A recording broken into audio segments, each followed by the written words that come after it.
Have you ever tried to figure out your why? To start with why, as the extraordinary Simon Sinek teaches?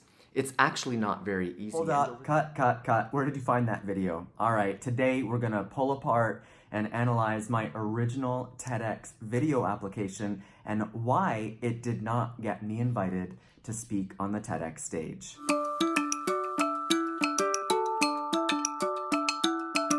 Hey, it's Davide Di Giorgio, and I am taking you along for the journey to the TEDx stage, right onto the red dot carpet. Come along with me, subscribe at Being UNapologetic TV if you haven't already, and at 123celebrate.com. All right, so my original TEDx application video, you saw part of the opening. Let's watch a little bit more and we'll give you the full breakdown here. And over the 25 years that I've worked with leaders, speakers, performers, and presenters across multiple industries, so I edify myself here a little bit. I've actually discovered something quite interesting. The real X factor of great leaders is not what they're doing, but who they are being. Okay, so there's the core idea that the real X factor of great leaders is not what they're doing, but who they're being. And of course, we carry on. I myself have spent my whole life doing all sorts of things as a producer, as a composer, as a musical director, a head of a high school music department, working at Club Med, in the travel industry, all sorts. I'm not sure why working at Club Med would be interesting to them, but again, I'm trying to edify and position myself as an expert here. I'm not saying it was necessarily successful. I wasn't picked because of this or based on this audition video. Nonetheless, I did edify myself, and it's important that you do edify who you are. And there were a couple of moments in my life where doing wasn't going to work. When I came out to my biological family at 33 and was instantly disowned, and in June of 2011, as I watched my house burn down after it was hit by lightning. Why wasn't the answer, and understanding why wasn't going to make anything better. So I go on to explain in this idea that trying to find your why, like Simon Sinek says, isn't necessarily the most powerful way to figure out who you're being or who you are and how to move on with your life. Okay, fair enough. What I started to discover was who I was throughout my life, a visionary leader, powerful, resilient, someone with grit, and someone who had a heart to show other people to survive and to be resilient and to share their X factor, their miracle, their message, and their mission with the world. The real X factor of great leaders is that they've stopped doing and they start being unapologetically themselves, fully themselves in their own miracle.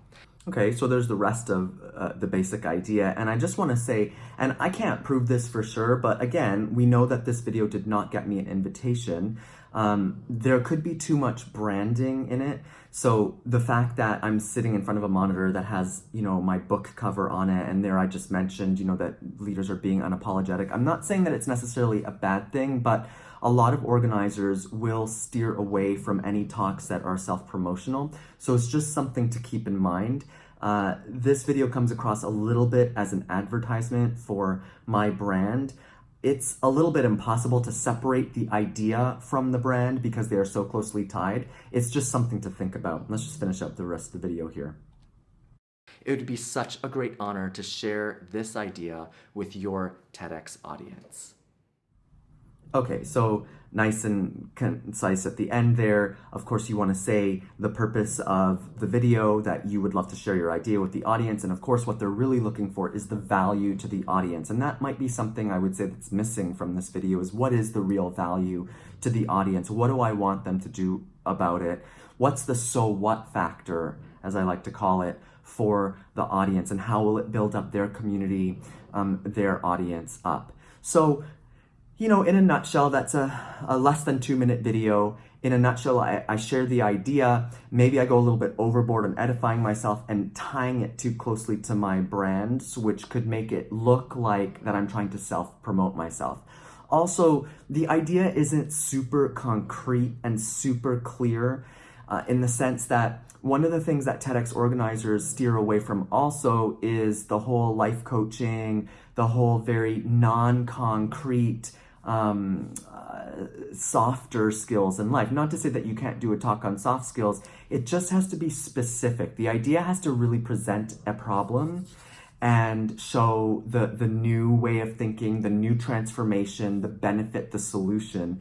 And I don't think in this idea, and I think you'll agree, and let me know in the comments what you think, if this idea really nailed it. Now, in tomorrow's video, I'll show you the reimagined video that I created almost a year after the first one that did get me an invitation to the TEDx stage. All right, don't forget to subscribe at beingunapologetictv.com at 123 Celebrate. Join me on this journey to the TEDx stage in Colorado Springs in 2019.